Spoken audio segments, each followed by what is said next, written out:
I, 27F, want to start this by saying I absolutely love my younger sister, Catherine.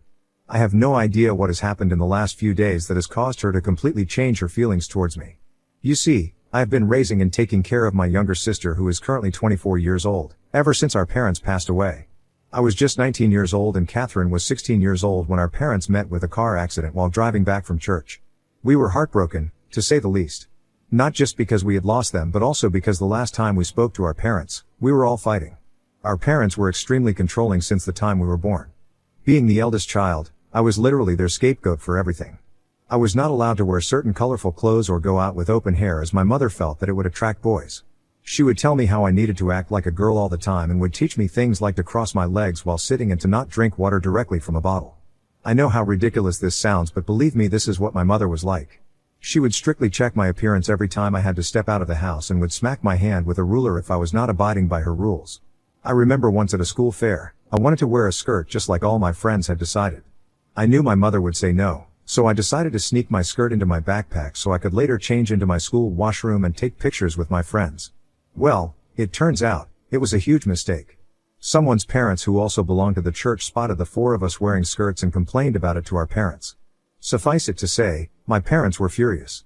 As a punishment, my mother made me kneel down on the ground continuously for 4 hours until my knees were sore and I had to beg my mother for mercy. My dad did not allow me to have dinner that night as he felt I was being too much of a spoilt girl. He told me that I was not allowed to be friends with those girls and that he would take away my bedroom door if I continued talking to those girls. I remember crying a lot in bed that night and wishing I had better parents. As you can imagine, because of this incident, I was so traumatized that I decided to stop being friends with those girls. I didn't want any trouble. I was afraid of making new friends as I didn't want to get in trouble later. My parents were also extremely obsessed with my grades. My mother would wake me up every morning at 5 so I could study before going to school. She would sit and knit while I would try to memorize the chapters for the day. Sometimes she would quiz me from the book, and if I wasn't able to memorize, then she would slap me or threaten to not give me breakfast. This is why all throughout my high school I had the perfect grades so my parents could then brag about it to their church friends. Things got even worse once Catherine was born. While I was treated poorly, my sister got the best from our parents. I don't know if it was because they were tired of monitoring me and cared less about her, or if they just liked torturing me specifically, but my parents were very different around Catherine. While I was beaten up for small things, they never raised a hand on her. At first, it became clearer. You see, my sister looks exactly like my mother, the same blonde hair, blue eyes, and thin lips. My mother would always point out her features and tell everyone how beautiful her second child was. On the other hand, my mother would judge my weight and monitor it. During high school, when I started putting on a bit of weight because I was depressed and I had literally nobody to talk to, my mother would poke and pinch my belly to get a reaction out of me. She would taunt me that I was too big and that when she was my age, she was the skinniest in her class, so I needed to lose weight too. Her words still haunt me to this day because I cannot imagine how my own mother could have talked to me that way. As a result, I was not allowed to eat certain food items after that, and she would cook my food without oil and salt in order for me to lose weight. The food tasted bland and was literally so bad, however, I could not even complain about it. However, Catherine had no such restrictions. Whenever anybody pointed out to my mother that I was intelligent and that I would go to great heights, she would find a way to bring the conversation to Catherine and would tell the person how her second child is so gorgeous and reminds her so much of herself on account of her beauty. This became a usual thing for her, and it made me feel really bad for my looks and weight as a child.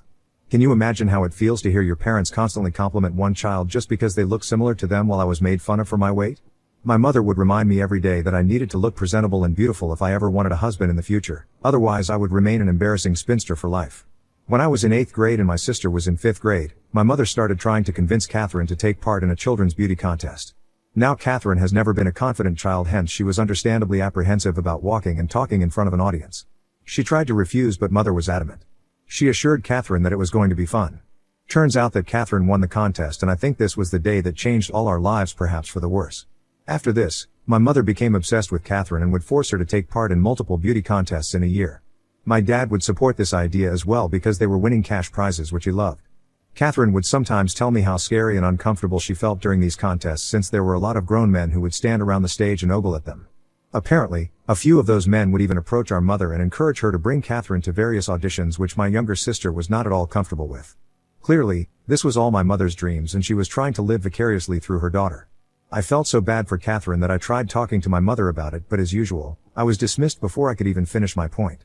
My mother taunted me that I was just being jealous of my younger sister since I was not beautiful like her. One day when I came back home from school, I found Catherine crying in our bedroom. Our dad was at work and our mother was out for groceries. She looked terribly upset, which made me concerned, so I asked her if something had happened to her. This is when Catherine starts recounting how a man she had seen previously in one of her beauty contests had been apparently stalking her at school. I was shocked when I heard her recount how the man had tried to approach her through our school fence and told her that he had always wanted to talk to her. This was an extremely disturbing situation, and I told her that she needed to tell our parents immediately. However, Catherine started to cry and told me that she was scared to do so because no one would believe her. I promised her that I believed her and that I would hold her hand while she recounted what she told me to our parents. To no one's surprise, when we told our parents during dinner that night, my dad looked at us nonchalantly while my mother told Catherine that she should be happy that she had a new fan. Our parents refused to take her seriously and told Catherine that she must be overreacting. It was impossible to argue with them and Catherine looked defeated. Because our parents refused to believe Catherine, I decided to take the situation into my own hands. The next day, I told Catherine's homeroom teacher about how this strange adult guy was trying to talk to my little sister. She was as concerned as us and assured me that she would talk to the principal and they would investigate further. Turns out, what Catherine said was true, so my principal decided to call our parents and alert them about this so they could file a proper complaint with the police. However, our parents, instead of thanking the principal for telling them about this dangerous man, waited for us to come back home so they could shout at us. Mother told us how she was embarrassed that we had made a big deal about this and that people were calling them to inquire about it. Dad scolded us that because of what we did, people would now assume that they were not taking care of us enough. They shouted a lot at Catherine and told her how lucky she was to be this beautiful since she didn't have the brains to survive in this world. They refused to let us have dinner that night and sent us to bed hungry. I heard Catherine cry in hunger throughout the night and I felt so bad for the both of us. However, the next day, Catherine stopped talking about it and did not want to have any conversation regarding the man. She told me that our parents were right and that she should have never told me in the first place. She also blamed me for going to the teachers about it and spilling the beans, since that further escalated the problem. Since this incident, Catherine stopped sharing a lot of things about her life with me.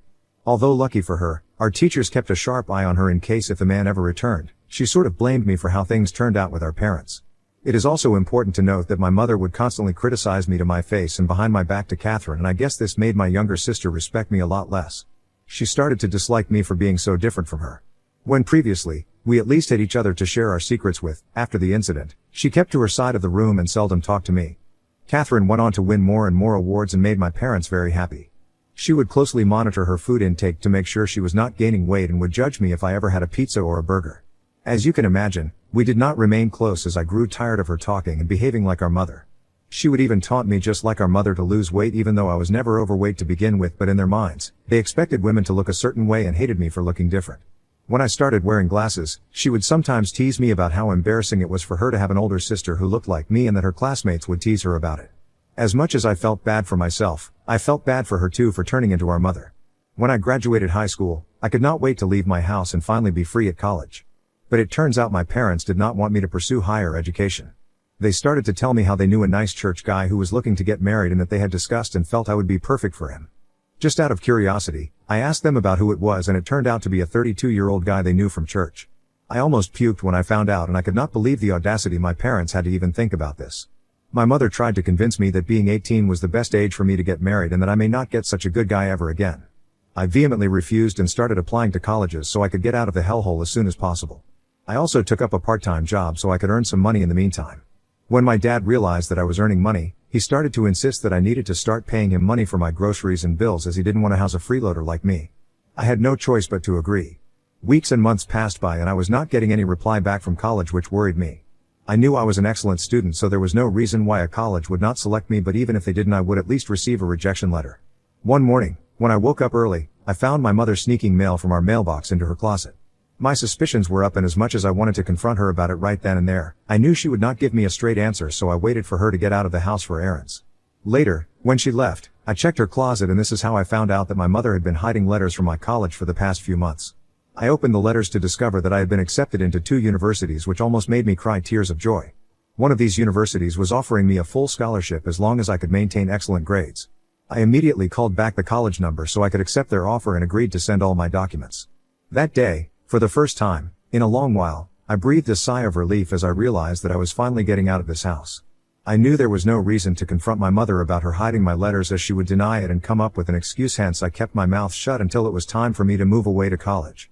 Unfortunately, my mother found out that the letters in her closet were missing and immediately confronted me about it. She didn't even try to deny it as she directly asked me if I had found the letters and I replied yes.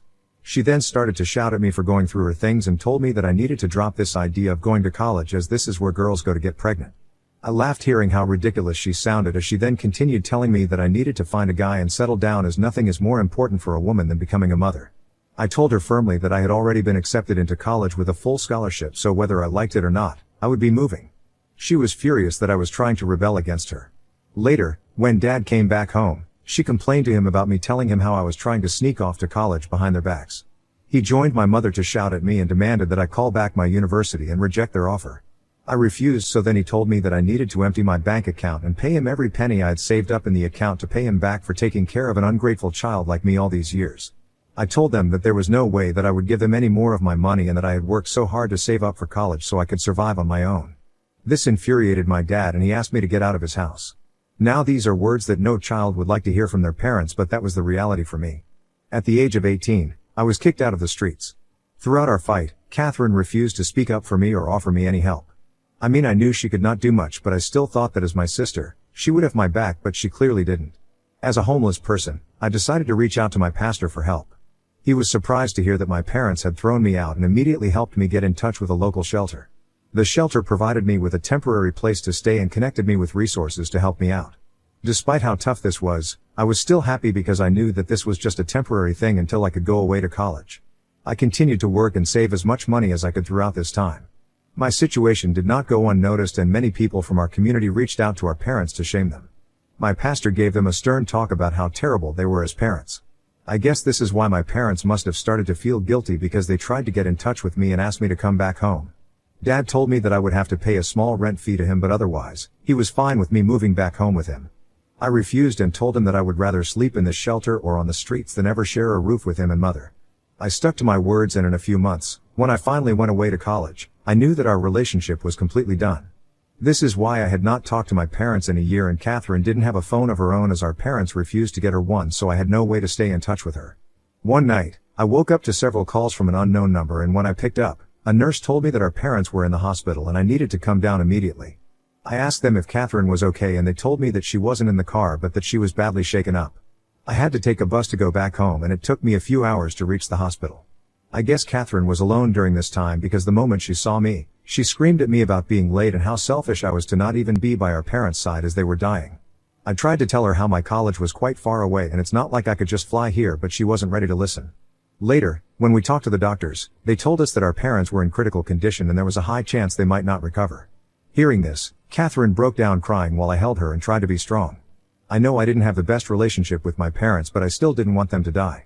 Catherine was clearly a mess and I did not know how to handle the situation alone. A few days later, our parents passed away in the ICU. All our parents' friends helped us organize the funeral and made sure to support us during this difficult time. After the funeral, our dad's lawyer informed us that he had named Catherine to be the sole inheritor of the house and their bank account. I was not surprised by this because by then I already knew who the favorite child was. Catherine didn't even blink or question why our parents had left her everything. However, since Catherine was just 16 years old at that time, she could not stay on her own. This was a huge problem and she got scared that she might be up in an orphanage. We didn't have a lot of close relatives who were ready to take in Catherine, so I decided to step up. This is why I had to drop out of college in order to take care of my minor child. Looking back, I was a fool to do so, but at that point, as an older sibling, I had no choice. I could not just think about myself, I needed to think about Catherine also. While she continued to study high school, I decided to get a job so I could earn my own money. Not a lot of companies like to hire an adult without a degree, but lucky for me, some of the people in my community helped me out in getting a job as a secretary. In the beginning, I wasn't earning well, but over the years, my pay has increased significantly. During that time, I spent all my days and nights taking care of my little sister and making sure that she had everything. While she could withdraw some money from our parents' account during an emergency, she still didn't have full access as she was a minor, so whenever she was short of money for school or extra expenses, I bore them without any complaints.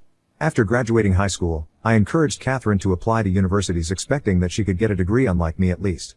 However, all my dreams were shattered when Catherine informed me a few months ago that she had been secretly dating a guy for the past couple of years and they had decided to get married. I was shocked, to say the least, because I had no idea that my sister, who always looked so innocent, even had a boyfriend to begin with.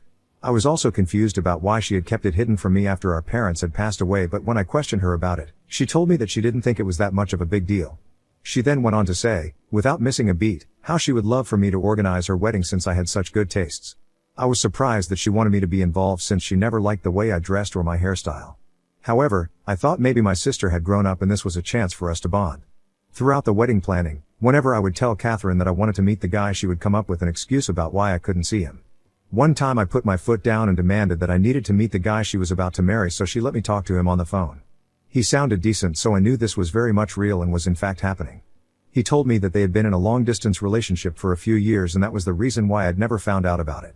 Catherine and her future husband told me that they were having a wedding in his city, so it would be convenient for his parents and that he was going to fly us both out there. He assured me that he was grateful for me to plan the wedding for him and organize everything since he didn't want Catherine to worry. I felt this was really sweet of him. Yesterday, in the early mornings, I could hear some scuffling, so I woke up to check out the noise. I noticed Catherine tiptoeing her way around the house as she got ready. I also noticed that she had her luggage packed.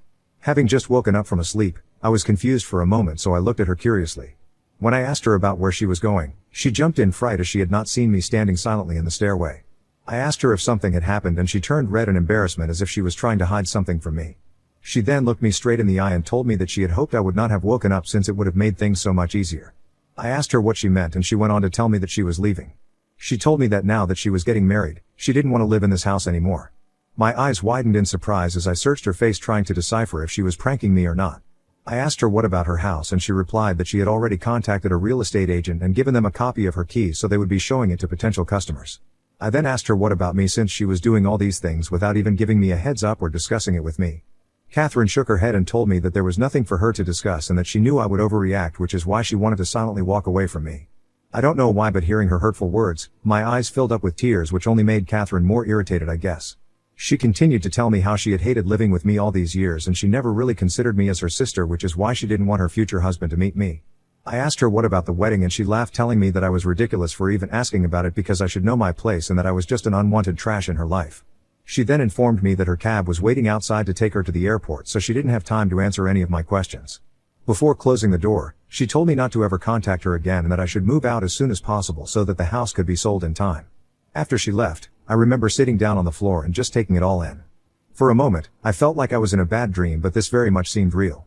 I started to cry as my heart broke, knowing that my sister, the only family I had left, hated me so much as to discard me now that she was clearly done using me.